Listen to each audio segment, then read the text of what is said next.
The San Francisco 49ers are in an intriguing position as they shift their focus from the recent NFL draft to the upcoming season. The draft certainly addressed some pressing needs, but the door remains wide open for further enhancements through free agency. Fans, I want to hear from you. Where are you watching from today? And what's your take on the 49ers' potential moves?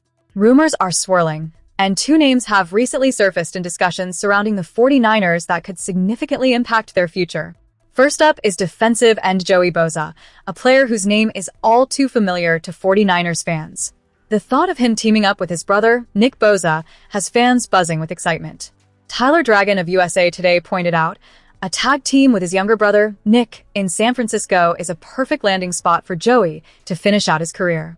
Last season, Joey Bosa managed 5 sacks and 47 pressures while playing for the Buffalo Bills, showcasing that he still has plenty to offer. This speculation around Bosa isn't just idle chatter, it's rooted in a logical assessment of his career trajectory. At this stage, he might be better suited to play a secondary role on a team, which the 49ers could offer alongside Nick and promising second-year edge rusher Mykel Williams. However, as enticing as this scenario sounds, it's critical to evaluate what this means for the team's overall strategy. Are the 49ers merely looking for depth, or are they preparing for a more significant shift? While the Bosa rumors are captivating, San Francisco also faces some pressing concerns within their current roster. With both Nick Bosa and Mykel Williams working their way back from ACL injuries, the 49ers must closely assess third-round draft pick Romello Height and evaluate how he fits into the defensive scheme. Height's development could be crucial, especially if the team opts to bring in someone like Joey Bosa down the line. The second name making waves in the rumor mill is tight end Darren Waller, who could serve as a valuable asset to the 49ers. With George Kittle recovering from an Achilles injury that he suffered during the playoffs, there are legitimate concerns about his readiness for the start of the regular season. The team did sign undrafted free agent Khalil Dinkins, but that alone may not suffice. Dragon notes that Waller exceeded expectations in Mike McDaniel's systems after the tight end came out of retirement, and his 6 touchdown receptions were tied for the team lead in Miami last season. The connection here is crucial. Mike McDaniel comes from the Kyle Shanahan coaching tree, which would facilitate Waller's transition into the 49ers' offense. If Kittle is unavailable, Waller could step in and provide a dual threat at tight end, allowing San Francisco to utilize both pass-catching talents in their offensive schemes effectively. In conclusion, the 49ers are at a crossroads as they navigate these potential acquisitions. The speculation around Joey Bosa and Darren Waller could reshape the roster and impact the team's dynamics significantly. Will management pull the trigger on these moves? As we keep an eye on these developments, it's essential for fans to stay engaged and voice their opinions. What are your thoughts on these potential signings? Let's keep the conversation going as we dive deeper into the next news item. The 2026 NFL Draft has sparked a wave of debate among fans and analysts alike, and the San Francisco 49ers find themselves at the center of it all. General Manager John Lynch remains steadfast in his belief that the internal consensus within the organization is paramount. "We've got consensus in this building, and that's the consensus that I care about," he stated, a clear dismissal of outside opinions that might not align with his vision for the team. But let's not kid ourselves. The critiques from external outlets can't be ignored. Pro Football Focus, a prominent voice in draft analysis, didn't hold back, slapping the 49ers with a disappointing D grade for their performance. This is not just a simple evaluation. It reflects a deeper concern about the team's decision-making process. PFF's analysis highlights a perceived imbalance in the 49ers' reach-to-steal ratio, suggesting that many of their picks were questionable based on their own rankings.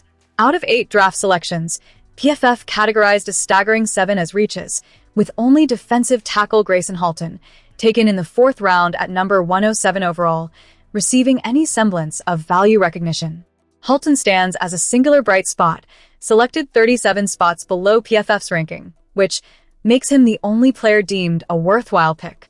It's a troubling sign when the majority of your draft class is labeled as overreaches. Now, let's talk about edge rusher Romello Height. PFF had him ranked as the 77th overall prospect, and the 49ers snagged him at number 70. While that's only a minor discrepancy, it's essential to recognize that Height brings with him a strong pedigree, having earned a 92.5 defensive grade last season. This is a player who can potentially contribute significantly to the 49ers' defensive lineup, but the question remains, was he worth the pick when considering the broader context of the board? The real head-scratcher, however, is the selection of offensive lineman Carver Willis. Chosen in the 4th round at number 127, PFF had him ranked all the way down at number 398, a staggering 271 spots apart. This kind of disparity raises eyebrows and invites scrutiny. What was the rationale behind such a selection? Is there a scheme fit that the outside world just isn't seeing, or are the 49ers simply missing the mark on talent evaluation? The disconnect between the 49ers' internal evaluations and external assessments is significant. While PFF emphasizes draft value based on their rankings, Lynch and his team appear to prioritize scheme fits and their unique evaluations of player potential. This approach can be a double-edged sword. On one hand, it showcases a commitment to a specific vision and playing style. On the other, it risks alienating fans and analysts who are left scratching their heads at the rationale behind certain selections. As we dissect these draft moves, it's crucial to consider what they mean for the team moving forward.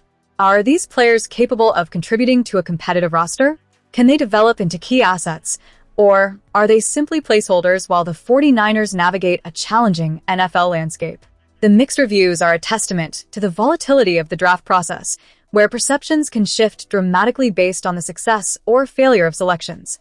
The 49ers draft strategy may not sit well with everyone, but as fans, we must remain hopeful and trust that the internal consensus Lynch speaks of will bear fruit in the coming seasons. After all, the true measure of a draft class isn't made in the moments after the picks are made, but in the performances on the field. Now, as we move on to our next topic, the focus will shift to how these draft decisions impact the 49ers' depth chart and potential trades leading into the next season. What does this mean for the current roster, and how will it shape the team's strategy moving forward? Stay tuned for more insights. In the midst of a turbulent offseason, the San Francisco 49ers are making bold moves to address one of their most glaring weaknesses from last season, a woefully ineffective pass rush. With just 20 sacks, the lowest in the league, this was a glaring issue that simply could not be ignored. The departure of Bryce Huff, who led the team with a mere 4 sacks before his abrupt retirement, left a void that needed filling. While all eyes are on Nick Bosa, who is expected to return from his ACL injury, the front office recognized that more firepower was necessary to pressure opposing quarterbacks effectively. This urgency led to the strategic decision to use a 3rd-round pick on edge rusher Romello Height, an athlete with tremendous upside, standing at 6'3" and weighing 239 pounds. Height isn't just another draft pick. He's a solution waiting to happen, and he knows it. When asked about the 49ers' pass rush struggles, he confidently stated, humbly, "I will be able to help them with that." It's a statement that embodies the hope and expectation surrounding the rookie.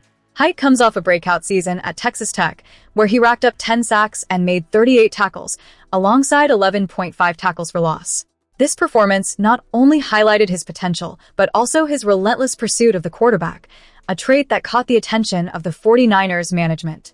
General Manager John Lynch was vocal about Height's capabilities, praising his relentless play style that aligns perfectly with what the 49ers are looking for. His year at Texas Tech was just a spectacular season, Lynch noted, emphasizing the importance of effort and tenacity in their evaluations. Height stood out in both his production and his approach, ranking among the top 5 draft prospects in total pressures, achieving an impressive 62 on just 350 pass rush snaps. Pro Football Focus awarded him a stellar 92.6 pass rush grade, indicating his readiness to contribute at the next level. Head coach Kyle Shanahan shared his enthusiasm, stating that Height's relentless style is exactly what the team needs. For Shanahan, Height embodies the spirit of playing with your hair on fire, a mentality that the 49ers have sought to instill in their defensive unit. However, analysts project that Height may begin his career primarily in sub-packages and on obvious passing downs due to his size. There's an understanding that he may need to bulk up to take on a 3-down role effectively. Height himself acknowledges this, expressing his intention to put on some pounds. While the expectations are high, there's also a cautious optimism surrounding Height's integration into the defense. The potential for him to complement a returning Nick Bosa and 2025 first-round pick Mykel Williams is tantalizing. With the addition of Osa Odigizua and fellow draftee Grayson Halton, the 49ers appear to be assembling a formidable group that could transform last year's struggles into a cohesive and aggressive pass rush. For the die-hard fans of the 49ers, the question now becomes, can Romello Height be the spark that ignites this defense? As we look ahead to the 2026 season, it's clear that the organization is committed to making the necessary adjustments and reinforcements. The fans will be watching closely, hoping that this new addition can indeed live up to the hype and help turn the tide for a defense that has the potential to be dominant. As we wrap up the segment, it's your turn, 49ers faithful. Where are you watching from? What do you think of the 49ers' decisions in the offseason and their prospects for the upcoming season? Leave your thoughts in the comments, and don't forget to subscribe for more in-depth analysis and updates on our beloved San Francisco 49ers. The excitement is palpable, and as always, we're in this together. Let's see what the future holds.